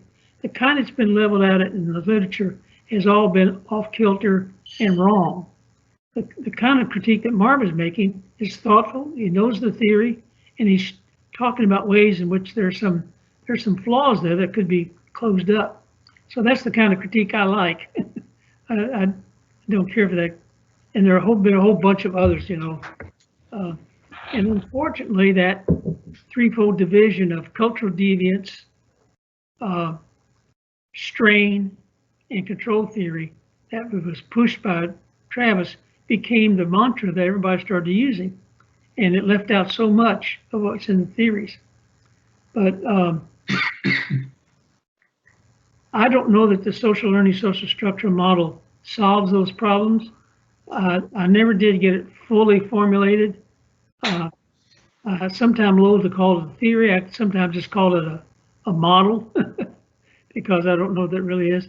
And with social learning, social structure, especially with something like gender, my initial hypothesis that all those things are mediated. I never did propose they'd be fully mediated. I said they would be substantially mediated. There could be some moderation effects of the social structure on the learning variables, and that I think that needs to be more research on that too. Matter of fact, Chris is I don't know. Chris, was Steve your student? Steve Verrill? Yeah, Verrill. Yes. Verrill, among others, were arguing that the theory may have to be modified. Lisa Holland was one of my students at Florida. She said the same thing. You may have to put in a mediation and moderation, which would be okay with me, except I don't know how to do it. I don't know how you do that. I don't know how you put those two opposite processes in the same model. Maybe George knows how to do it. Well, that's a good segue to the next component of this that George and I will be handling. We're going to try to talk about elements of a test of the theory. And importantly, I think you heard from the critique, and especially on Marv's end, new opportunities to advance the theory and to explicate. And this is going to require theoretical thought on the part of those persons, and to develop the conceptual propositional linkages, and then also to do what Lon has told us, that it requires thought on how to operationalize those processes, and in doing so, maybe learn more about the theoretical linkages that you're trying to argue. I remember setting out to teach my first course at the University of Florida, and Tony LaGreca telling me, John, you're going to find out whether you know something or not by when you have to teach it, and someone asks you to define something, you'll know right then and there whether you know it or not. Likewise, you'll know whether or not you understand a theory, not when you go to test it, but when you go to operationalize the concepts and the linkages among them. That's the key stuff. And so that's where I think I want to provide some limited insight, and George will follow it up with better insight. The proper test of the theory, I would argue, first requires that all four of these key components be measured, and to be fully measured. So much of the literature, as you read it, talks about a test of social learning theory, and you find they have a measure of peer association and a measure of definitions, and nothing else. And even limited measures of those things, and not full measures of differential associations or definitions. So the starting point for me is that these four components, these four theoretical constructs, must all be fully measured. So what does that mean? Well, for differential association, it means not just peers, but all significant others, right? All the membership of all the groups in which one interacts. It means that we measure both the behavioral component of those others as well as the definitional component, their attitudes and definitions as well as their behavior. You know of smoking parents who tell their children not to smoke. So what's being modeled here, the behavior or the attitude? And it's both to some degree, no doubt. I would argue with regard to measuring differential association for all these different groups that the interaction component be measured, the frequency, the duration, the priority, and the intensity all be assessed. Lon recommended that, I follow that up. And I would argue where possible that behavior-specific indicators should be used. So if you're testing intimate partner violence, then the measures of differential association should be restricted to intimate partner violence, not marijuana use, right? So where possible, these behavioral specific indicators. That's going to be a theme that follows on. Differential reinforcement. Now, differential reinforcement is going to be a very complex variable. There's 2 times 2 times 2 forms of differential reinforcement. We can first distinguish between rewards and punishers, and you should. Rewards are something that will cause a behavior to, the odds of the behavior being repeated to increase, and punishers are something that have the opposite effect, decrease the likelihood that a behavior will be repeated. So these rewards and punishers both need to be operationalized. Both can come in the form of both social and non-social versions. So the social are the rewards or the punishers you get from the people with whom you interact. The non-social might be the components of the behavior, getting high from smoking marijuana, having a hangover from drinking too much. There are other indicators, but we need both the rewards and the punishers, and we need both social and non-social versions of each. And then we need to recognize, as Akers does, that all of these come in the form of both positive and negative forms. So a positive version of a reinforcement is something that gets added, something that gets experienced that is reinforcing. And the negative is something that gets taken away or removed because of the behavior. So a negative punishment might be the loss of your parents' respect when one is caught engaged in naughty behavior. And a positive one might be the fun and the accolades and the appreciation one gets from their peers when they engage in the same naughty behavior, particularly with those peers. So rewards and punishers that can be both social and non-social, all four of which can be experienced in the form of positive and negative versions. These are all explicated in Ron's presentations of the theory, but I think they need to be appreciated. I think they need to be modeled. And then the big question is, so now what do you do with all these 8 different indicators? How do you add them up and subtract them from one another to create maybe something like a overall differential reinforcement measure or a measure of expected utility or some such indicator? But that's to be determined. And again, I think these indicators should be behavior specific. It is the rewards and punishers experienced or anticipated from that specific behavior, not some distal behavior, maybe to some lesser degree by an analogous behavior, but the more directly related to the dependent variable that you're measuring, so too should be these behavior specific indicators.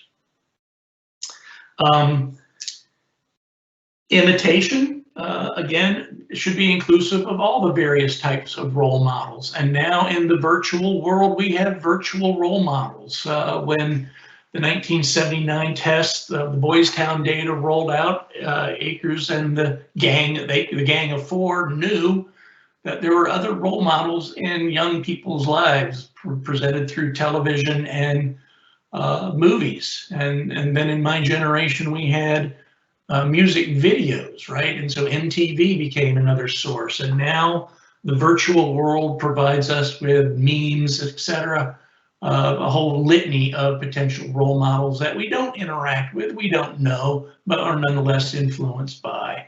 So we need to think broadly about these role models for whom we may be imitating. And we need to think about role models in both directions, both behavior specific and away from that behavior. Antagonistic to that behavior. Definitions, again, it's best if we have behavioral specific indicators of one's definitions. These definitions can take 3 forms. They can be positive in the sense that they support the behavior. They can be negative in the sense that they are oppositional to or antagonistic toward the behavior. And importantly, neutralizing definitions, those definitions that allow us situationally to free ourselves from the moral bind of our negative definitions. And as Marv indicated, we should begin to stress the situational nature of these definitions rather than broad-based, but maybe in the form of, say, a factorially designed vignette in which situations could be free to vary. And the moral context of those situations can be more favorable or unfavorable. So we have these different, and then also agreeing with something Marv said, there may in fact be other elements to the social learning process beyond differential association, differential reinforcement, imitation, and definitions. And if there are, begin to envision it, measure it, explicate it, and put it into the process. And these 2 should be, in my opinion, behavior specific. Another point I think is important is that this is a processual theory. It suggests something that occurs over time. And so there needs to be a temporal element into the data collection. Minimally, I would argue, in the form of panel data. And doing so would not only allow us to tease out the causal order of effects, but also to examine, importantly, how changes in different elements of the differential association, reinforcement, imitation, definitions, social learning process produce changes in behavior. And related to that, then, is some attempt to examine the feedback effects, the recursive nature of this model that's implied by social learning theory, that the behavior, once experienced, will produce rewards and punishers that should alter our anticipated exchange of rewards and punishments for future acts. This may alter our definitions of the situation. This may alter the people we associate with. And so there will be this feedback process from behavior back onto the social learning process that needs to be teased out. And I would encourage future scholars to do exactly that. Related to that is to what is being fed back upon. Do we create this like second order factor of social learning theory? So we have the 4 elements and they load themselves onto another factor. Behavior then feeds back onto that second order factor, or does it work more particularly through reinforcement, through differential association and direct feedbacks? And the social learning model itself, the social learning process, I envision it like a box where a different element in each of the 4 corners all linked to one another as a box with a crisscross in the middle, right? So there are the interconnections of all of these. How does all this work, particularly over time? And I think that's something we need to begin to examine. I would argue that Ron's theory is presented as a general theory of crime. And we need to kind of understand, what does that mean? Does that mean that the effects of each of the constructs should be relatively identical across modeling attempts, or are they free to vary? And more importantly, are they free to vary when we look at maybe gender-specific models, so that for boys it's the effect of differential reinforcement and for girls it's definitions that matters more? The theory could work for both, but it may work differently for each. And so is it still a general theory, or does it need to be made gender specific? Does that need to be articulated and developed? And same with race or class or any of these other social categories to which we may belong. And then would the theory allow for multi-level interaction effects, where level 2 macro level indicators influence the process and may do so differently, so that the social learning process looks one way in urban underclass neighborhoods and a different way in middle class, upper middle class white neighborhoods? If the model behaves differently, is it a general theory? So these are the kind of things I think would produce some kind of interesting opportunities to advance the theory, to explicate its causal processes better.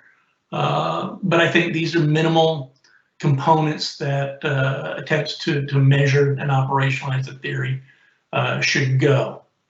With that, I'll turn it over to George so he can show you a little bit of what we're talking about. Let me briefly respond to some of the things you said. Sure. First, I agree that you have to test the theory with different kinds of behavior, and that's what I've tried to do over the years. I had limited success with that, but for instance, when I was still at Florida, Scott Boringer did a terrific study for both his master's and PhD on rape, acquaintance rape, which is a different kind of behavior than smoking cigarettes. And but the theory should apply to that as well as it does. Now, should the theory apply exactly the same to all of behavior? No, you're going to get variation. But that worked out. Lon did a series of research on cheating, and the theory held up there too. And there's been a number of things done with different kinds of behavior, and for the future that should continue to be the case. But I just thought that, and then Mike, you remember Mike Capisa's research on EAP referrals. That wasn't deviant behavior at all. That was related to deviant behavior, but that was referring people who had drug problems to employee assistance programs, and the model held up there too. So it's not just deviant and criminal behavior, but it should work with all behavior. It's just that my focus has been on deviant and criminal. That's what I've been most interested in.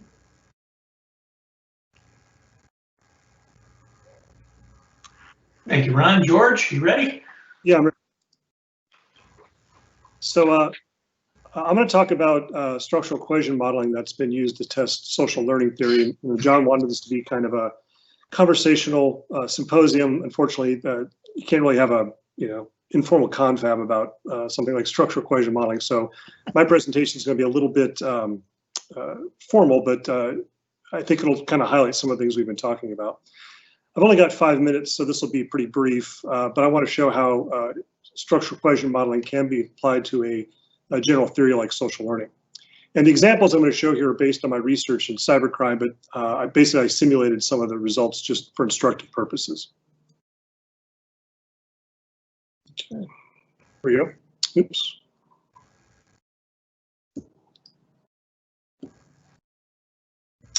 I'm trying to get stored. Here we go.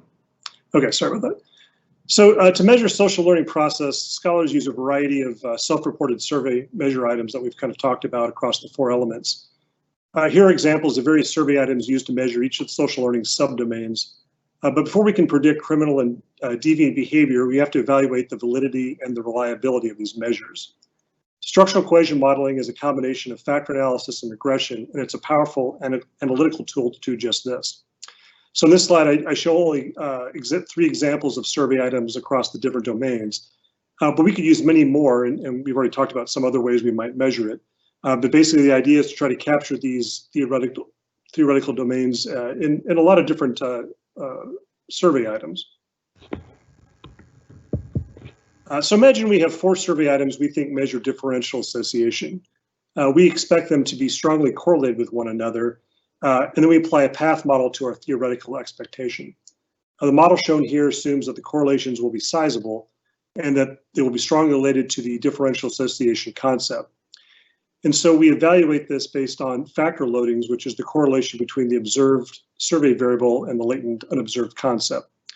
So in this example, we can see that all 4 variable loadings are reasonably large, suggesting they are all correlated with differential association. In step 2, then we use the factor loadings to generate a correlation matrix implied by this path model. For example, the factor loading for the variable DA1, which is differential association 1, multiplied by the factor loading for DA2 gives a model implied correlation of 0.392. In step 3, then we compare the correlations from the model implied matrix to the observed data matrix. So the correlation between DA1 and DA2 here is something of a mismatch. The observed correlation is 0.750, right? That's what comes from the data. But the model implied correlation is only 0.392, which is significantly different. So this suggests that that path is a poor empirical fit to the theoretically expected relationship. In the case of differential association variable 3 and DA1, the observed correlation is very close to the model implied one of about 0.61 across both matrices. For the entire measurement model, which might have several latent factors and many observed variables, estimating how well the observed data fits the model implied data can be evaluated through various fit indices, which I'm not going to talk about here. But overall, a good fit suggests that the theoretical model represents empirical reality. And if you think about it, that's really an important tool to test the theory, right? Does it conform to what the data says?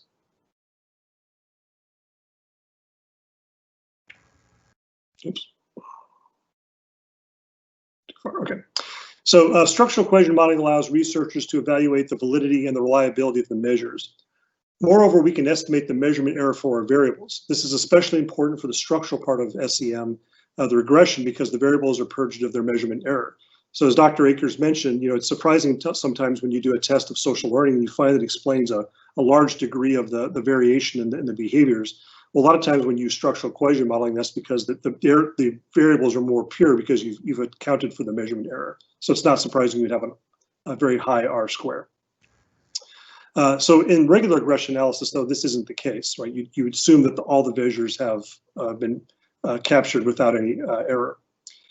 Most structural equation model studies of social learning find proposed survey variables are both valid and reliable. Furthermore, the 4 latent factors should also be highly correlated, suggesting that combined they represent a single latent factor of social learning. And this can be evaluated as its own latent factor with the lower order factors loading on one underlying factor. And this too has been supported in the literature. And John kind of alluded to this earlier, that you can look for one sort of general factor that encompasses all the measures. But you could also step it out a number of different ways. For instance, you could have differential association predicting social learning factor and so on.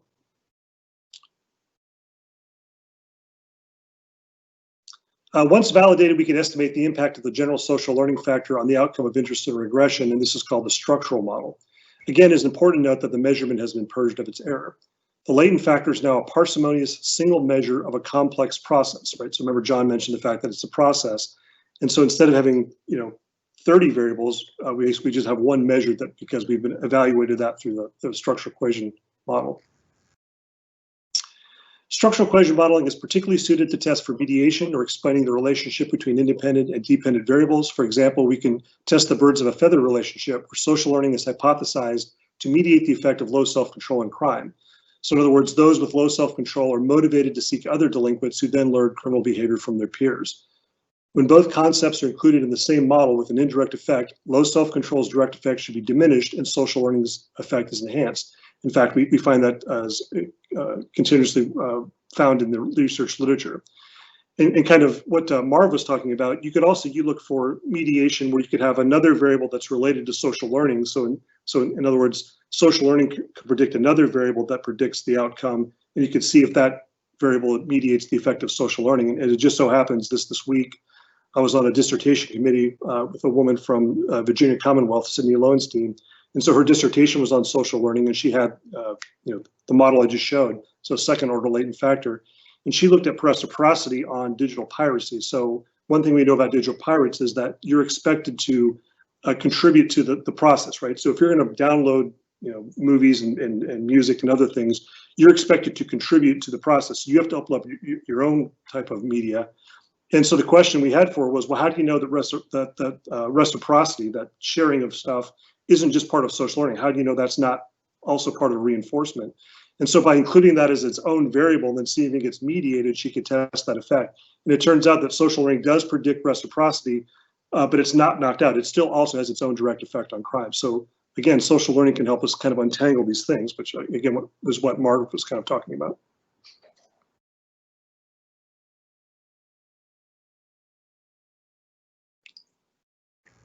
There we go.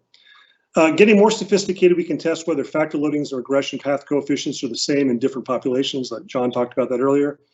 If the model behaves the same, it supports the claim of a general theory. This is referred to as model and variance testing. So whatever model we have, we can kind of break those up into different populations, males, females, race, socioeconomic status. This is a kind of moderation. So Dr. Akers asked, how would you test moderation? There's one way to do that. So if you think about an irregular regression where you have an interaction term, right? You're looking to see if the one variable, let's say males and females, interacts with social learning. So you multiply the two.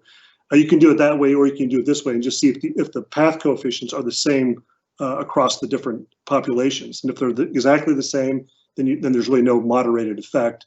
If there is differences in path models, then you could say that there is a moderated effect. And then also John mentioned the fact that we might look at changes over time. So latent growth curves can tell us if a subject's social learning trajectory has a parallel growth in crime and deviance. It can also tell us if those who start high in the social learning process have a quicker or slower trajectory towards crime and deviance. So this kind of analysis requires a panel of data of at least 3 periods. It's especially useful for studying a process like social learning. So hopefully I've demonstrated how structural equation modeling can be used to test a general theory like social learning. It can be used to unpack many of the elements of methodology that the graduate students learn in various classes. So validity and reliability, prediction, causality, interaction, mediation, generalizability, and change over time. SEM can be a complex method, but it builds from a foundation in correlation and regression and factor analysis. And if you have those fundamentals, it's not difficult to implement, though my students in Quant 3 might disagree with me on that. But you generally need to collect a large samples, but the payoff is worth the effort. To date, various papers using SEM to test social learning have supported its theoretical propositions, measurements of its concepts, and its empirical hypotheses proposed by Ron Akers and his students. Thank you for your time. That's great. I became a reluctant convert to structural modeling. It seemed too complex to me, but I knew I had to do it. So I learned enough of it to do. I don't know it now. I've forgotten everything I knew about it, but but we did build some structural models. The only comment I make about what you had on the screen there was birds of a feather flock together is not a social control theory proposition. It is a proposition of social control theorist, but it's not in the theory itself. You won't find it any place in control theory, either in self-control or in social control. It's something that the Glucks said many years ago, an aphorism which they mistaken for a theory. And I once told Frank Cullen, I said, you know, birds of a feather flock together, but if you lie down with dogs, you get up with fleas. So, I mean, you can come up with a saying about anything, but it's not theory, it's just wisdom. So why don't we move to Ron, if you could give us a really quick wrap up where you would like to see social learning theory go, let's say over the next 5 years for these students. Okay, well, the first thing I'd like to see over the next 5 years is more work with the social learning, social structure model, and to tease out how much that's mediation, how much of that is moderation. The theory only refers to mediation. So if you find a person that either goes against the theory or says the theory needs to be modified, one of the two. But in terms of theoretical development, to me, the theoretical concepts are pretty well fleshed out at this point. What we need is more work along the lines that George has pointed out of, is there anything else that can be done that shows there's something else between social learning and the behavior that it's predicting? And what I would like to see, I won't be around to do it, but what I'd like to see is a large-scale national sample with good methodology done to test separately and comparatively all of the major theories, including social learning, with the goal of theoretical integration. Now, I've long been an advocate of theoretical integration. In fact, my idea is that social learning is theoretical integration. I've always been an advocate of that, but the field doesn't seem to accept that. The field seems to think if you get an integrated model, that's another theory. It's a separate theory. So if somebody comes up with an integrated model, it won't be integrated, it'll be another separate theory. But I'd like to see the resources available to the field to do that kind of testing. Because I said, to me, theory is interesting in and of itself and we want to know the answers. But the most important thing is if we can really pin down good, strong theoretical explanations of this behavior, we can do something to alter the harm and the damage and the injustices it does to society and to individuals. And so that would be the goal of this. I don't think we'll ever get that. I don't think the money will be there. I don't think we can claim any of the coronavirus stimulus money to do the research. So I think it's not going to be done. That's what I'd like to see. Thank you, Ron. So Cassie, if you would please, if we have questions from the audience, if you could kind of direct some of those to us and to whom the audience member is asking a question. I think we have a little bit of time for some Q&A. Okay, so our first question comes from Megan Scott, one of our master students for Dr. Akers. And she has a question pertaining to homicide. She asks, what do you think is the best practice to prevent homicides in line with your theory? I think the best practice that would, I don't know if it would prevent homicide, but certainly run counter to it, would be to remove some of the violence that we see in all of the media. Everything is violence, and of course it's always disavowed, but you can't show it and not expect it to have some kind of imitative effect. And there's been research done that media depictions of suicide does have imitative effects on suicide. And I think maybe homicide would be to say, I haven't seen it on homicide, but I think you did the research. Best thing you do is take all that stuff out of the movies and all the other media that we have, so that the imitative effects with regard to that can be reduced. But having said that, I think until recent times, the American society has been doing something right with regard to homicide because it's been going down so dramatically. I mean, things are bad in New York right now, but boy, it used to be even worse. Things are bad in Chicago, but it used to be even worse. So we've been doing something. I don't know what that is, and I think we'd have to try to find out what's caused that effect. But my belief is that what it has done is modified some of the patterns of association and the exposure to different definitions that neutralize and justify violence. And I think that's what has brought it down. Did that answer your question? I believe so. Okay.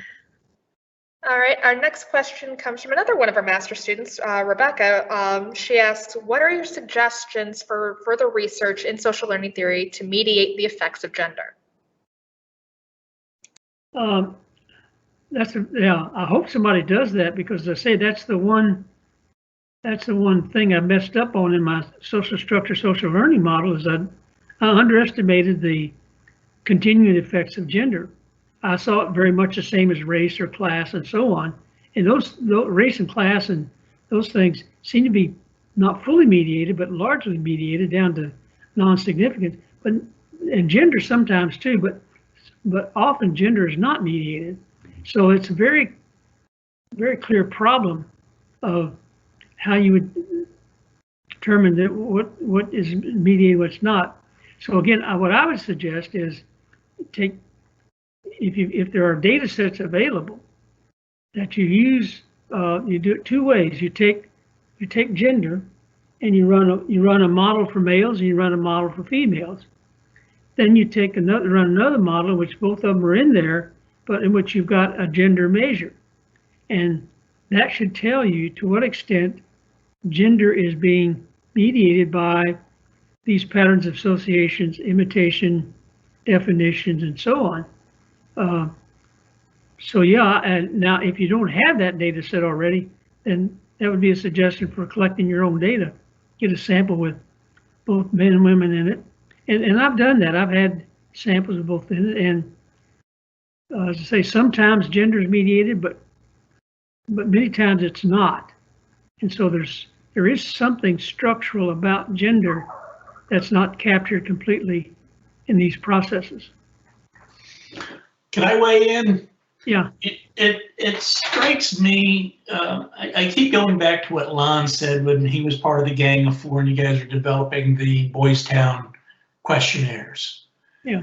And it strikes me that when we build these questionnaires, we build the questions, the items, as if blacks and whites interpret them the same, as if males and females interpret them the same.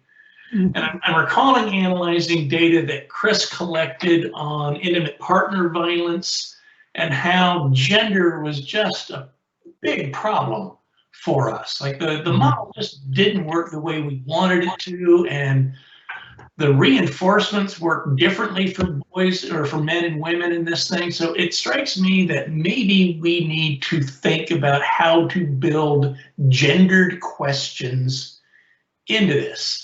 That we think that all men and women will interpret anticipated reinforcements the same when they may not. And so maybe we can mediate the effect of gender by building better question items. Yeah. Could I also weigh in a little?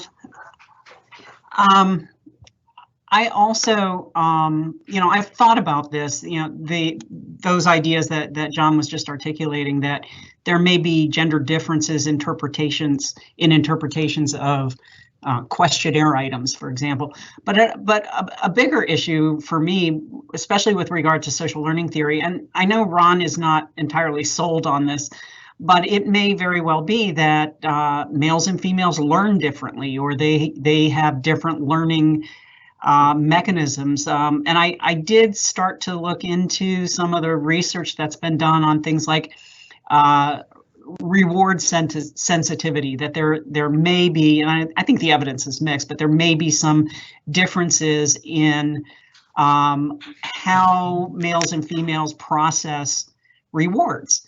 And so that could show up in these gender differences that you find in a test of social learning theory that doesn't seem to go away. So that's one of the things that I'm still interested in, not just with social learning theory, but I wonder what else are we missing by not looking at not only gender difference, but sex difference, biological difference. I think that's where Ron says, no, let's not go there. But I think there may be something to it. I don't completely reject it. I just think so far it hasn't shown. It's just sort of like the whole biosocial approach. It's so far not a lot's come out of that, but there's some things. So we know that that you've got to have some sort of understanding of and allow for biosocial differences. Now, gender to me probably goes beyond that. I think there's something about gender that's different than these other, what I call the differential location in the social structure. I don't know what it is, and I'm too old to ever find out, but maybe you guys can keep going and find out what it is. I'd like to jump in and maybe present another possibility. Capiz and I did some things, and we found major differences between Greek students, in sororities and fraternities, and independents. And it seems to me that one of the possibilities that there is a microstructural relationship where there's gender ordering, because it was quite different because of the big brother, little sister, and combinations of different kinds of Greek life for the separate Greek analysis. And I'm wondering whether there are some ways in which we need to go well beyond social location and look at other ways in which there are structured relationships by gender in different kinds of contexts that might be playing a role here. Mm-hmm. Cassie, another question. All right, this is the last one in my queue, and it says it's anonymous. It's not, it's me. So the question I had, and this is for everyone, what are the biggest obstacles that you have faced in attempting to test social learning theory? And this could be methodological, this could be external. The entire theory testing, is an entire huge process, so I'm interested. Well, the biggest obstacles that I have experienced through the years, and I have been the head of some fairly sizable research projects, but it's never enough money. To do everything you want to do, you just don't have the resources. And so that funding would be probably the biggest obstacle because, you just can't do research the way you did in the old days. Just you'll walk into the classroom, get a few students to answer your questions. You got to have good samples. You have to have good measures. You have to be able to have computer sources and so on to do your modeling. George knows all about that. You can't, all those models he was showing, you don't do those by hand. You got to do those with computer modeling. So I think, in my mind, that sounds sort of prosaic and mundane, but to me, that's more of an obstacle than just trying to think through what are the concepts, what are the measurements, how do you relate them to one another, what's the modeling you want to do, and so on. You can do all that, but if you don't have the money, you can't do anything about it. And that's, to my mind, that's why we have become probably way too dependent in the field on data sets and already collected data. The same data sets get used over and over and over again because it's so difficult to come up with new and good data sets. Marv, how about you? What's been your biggest obstacle or pain in the neck? Well, I mean, I think it's measurement. you know, I think in particular, the concept of reinforcement is a very difficult measure, a very difficult concept to measure with paper and pencil surveys, or, well, no, computer-generated surveys. You know, it's just difficult to ask questions that really get at the reinforcement value of whatever stimuli you're trying to look at. And it's always after the fact too. So, you know, you don't know, you can't really do it very well prospectively, like you might be able to do other measures. So you know, it's that measurement thing. And again, I think Lon and Ron would attest to the fact that that was our big bugaboo in terms of the Boys Town study. It wasn't that difficult to measure definitions. It wasn't that difficult even to measure imitation.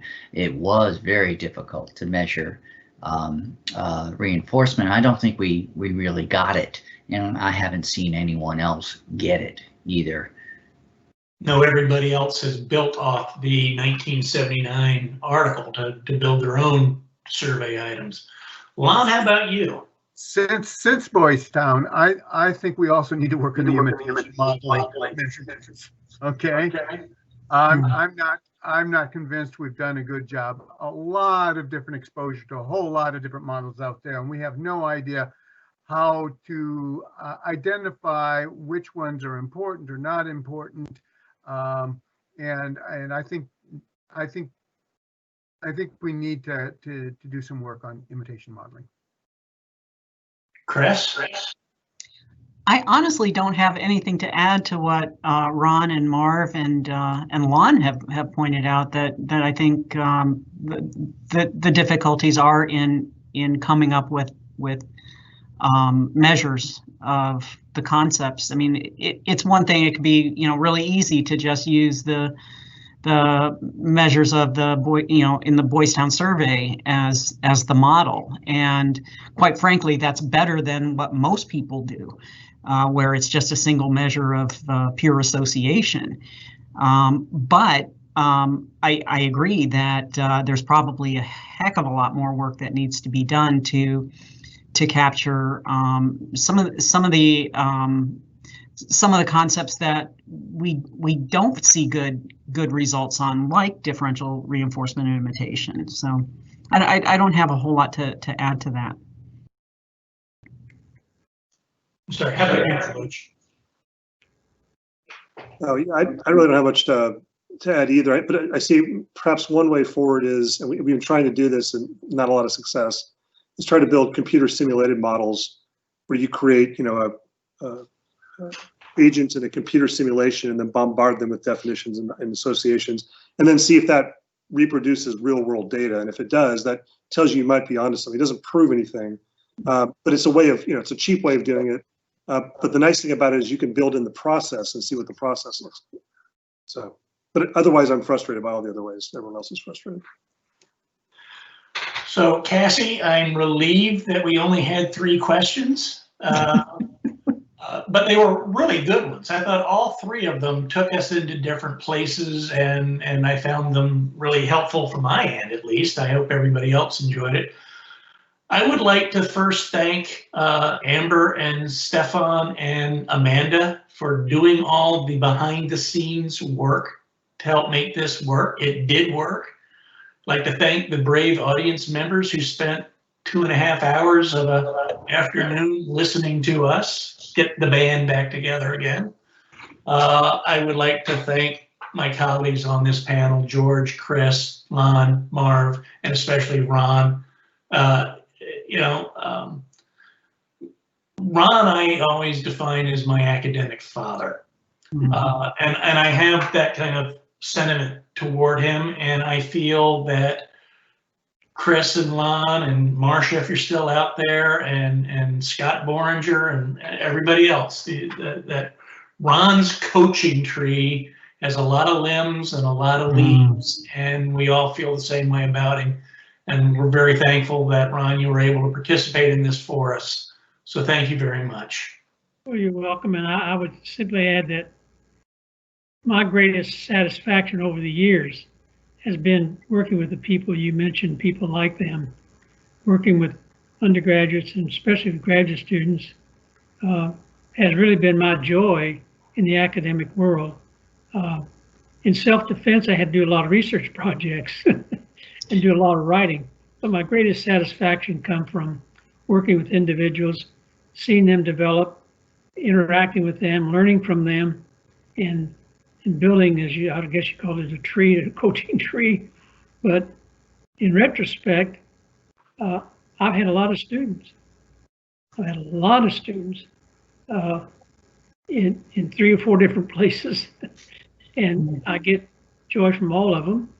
I have students now who are in countries overseas that studied with me, and I hear from them and get good things from them. So that's been a great satisfaction. I understand that the work I've done puts me in a kind of an academic spotlight, that I have had some impact in the field, which I'm grateful for. But my greatest joy comes from working with people like you. That has been my greatest comfort and joy in the academic life. And the older I get, which is pretty old right now, the more I appreciate that. With that, I'll say thank you to everyone. We will log out. I will say that we hope to do another theoretical symposium next year on societal reaction, social learning theory. All the subsequent runs, Ron, you know this full well, we've done social learning theory. So all the next ones are just not going to be as good for obvious reasons, but we'll do our best. Okay. Thank you all once again. Thanks, John.